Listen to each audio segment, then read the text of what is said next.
Welcome back to the Marriage Sherpa channel, and I am bringing you a very new, very exciting video this week.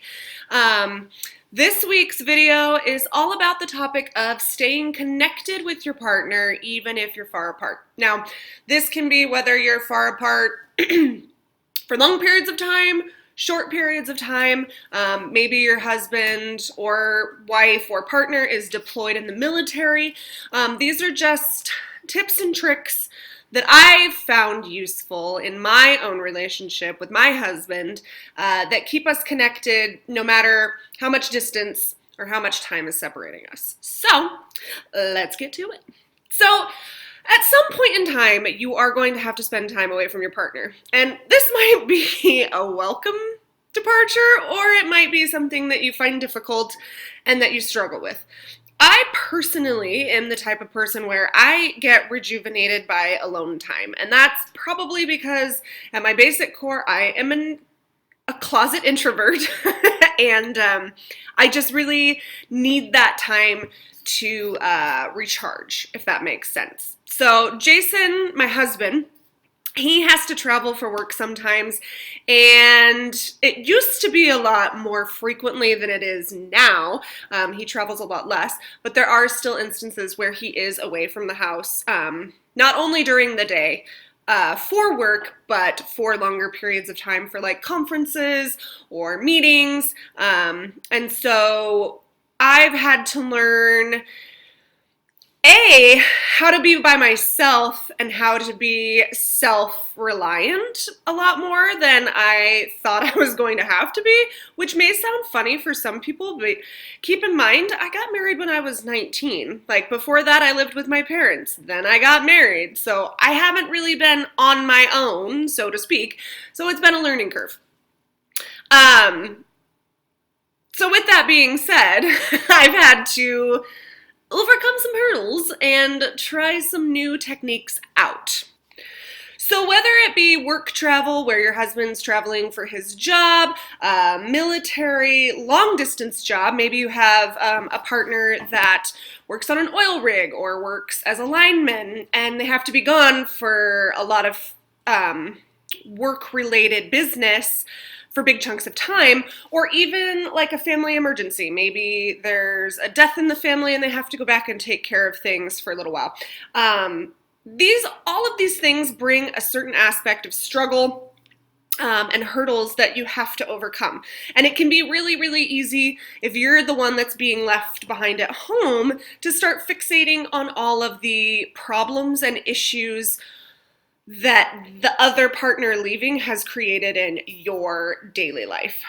And this over time, if you don't try and fix it, or if you don't address it, is going to cause any relationship to struggle, even the strongest ones, and especially the ones where it's long distance for a long period of time. So we have to become two things when our partner is away. We have to be intentional, and we have to be flexible.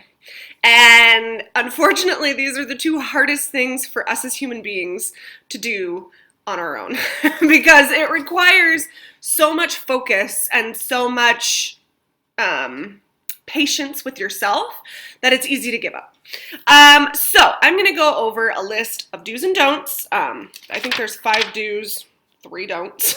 So we'll start with the do's first. We'll think positively. So the first do is try to find the little things that you can do to let them know that you're thinking about them and or that they're on your mind. And this goes both ways, all of these do's and don'ts for the person that is away and the person that's still at home. So maybe this looks like sending flowers or sending texts throughout the day, or maybe it was leaving thoughtful notes behind. Maybe it's a care package that you send that lets the other person know that you're thinking of them. Maybe it's gifts that you bring back or you send back before you get home. Just those little things that let you know, hey, I might be far away, but you're still on my mind. A lot of times when Jason goes on his trips, he'll actually have flowers delivered the day he leaves, which is a really nice treat.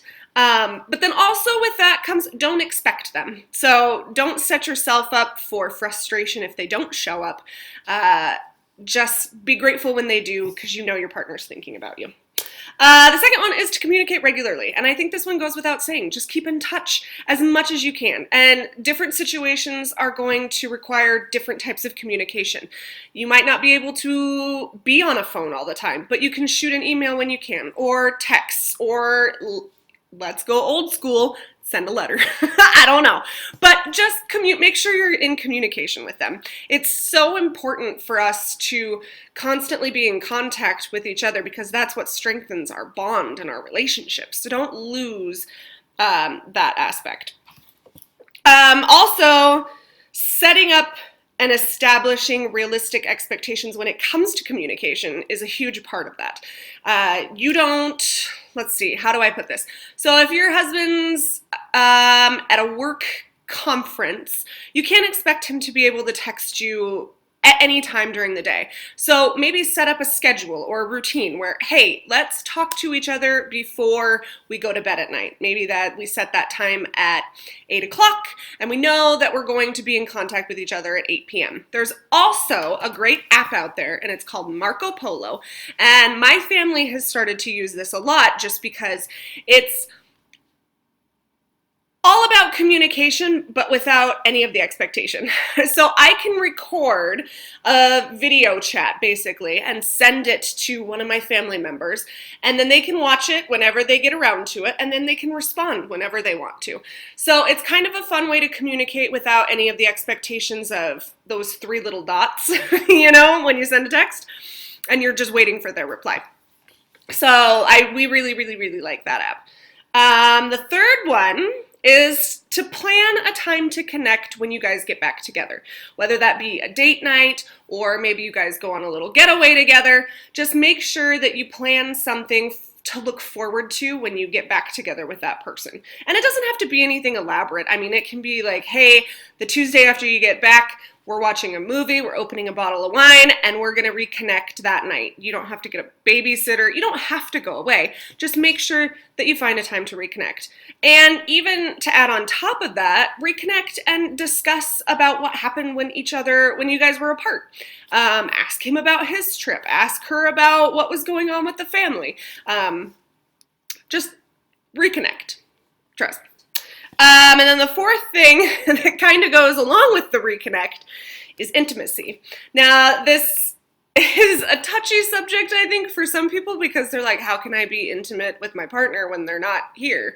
And I get that. But there are ways that you can be intimate in how you talk or how you let them know you're missing them. So whether that's a text or a FaceTime or a private video, whatever you feel comfortable doing, at least you're reestablishing that intimate connection in some way until you can physically express it again. All right, now for the don'ts. So, these are ones, trust me, I've done them all, okay? And it never ends well. Jason actually just went on a work thing for a while, and we actually got in a huge blow-up fight before he left. And it did not feel good. And I had to quickly reestablish that, hey, I'm sorry that is how I acted. I don't want you to leave on this bad of a note. And he already had, but I texted it to him. Just because you never want to separate from each other for a long period of time or a short period of time with unresolved issues. It's only going to create, like, those issues to magnify. And that's all you're going to be able to think about, and it's just trust. Always resolve your issues before either of you go your separate ways to wherever you're going and whatever you're doing. So number one kind of goes along with that. It's don't argue when you talk to them. It can be so easy to complain or feel pessimistic about the situation that you're in. But if every time they're calling or texting and they can hear a negative tone in your voice, they're going to want to stop calling and texting, which isn't good either. So try to avoid arguments or complaining. when they call or when they text, and try not to make them feel guilty about leaving. This can be an easy one to do because maybe you're at home with the kids, maybe you're frustrated that they left and everything's up to you now, but trust me, if you make them feel guilty, they'll just want to stay away more. It's not going to make them want to come home. And I think the whole point of getting recharged from disconnect is because you can't wait to reconnect. So make sure that you're not making them feel guilty. The second one is ignoring them or missing scheduled calls. So like I talked about earlier, making those communication establishments, scheduling times to communicate. If you miss those intentionally, it's going to start creating a pattern of behavior that maybe it's not as important to you as it is to them, and that's never good. And then ignoring a call because you're frustrated is also going to create animosity in that relationship.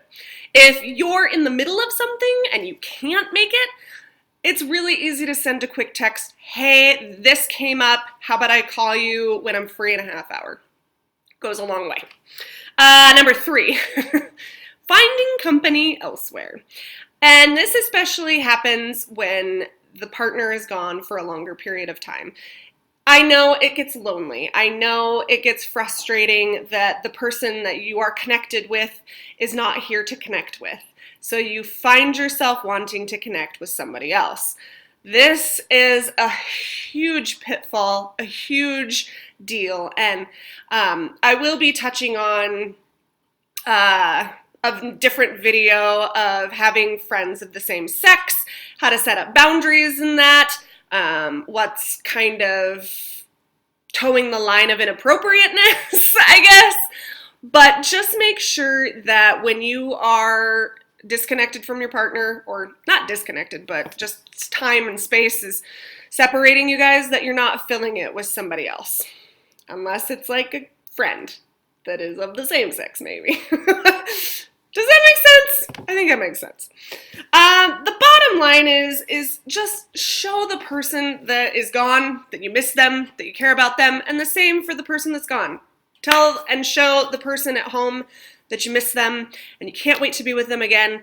And as long as you're leaving the lines of communication open and you're not trying to fill that void with anybody else, I think you're set up for success. So I think that's it for this week's video. And as always, if you guys have any questions, comments, leave them in the comment section below. And I will see you guys next week.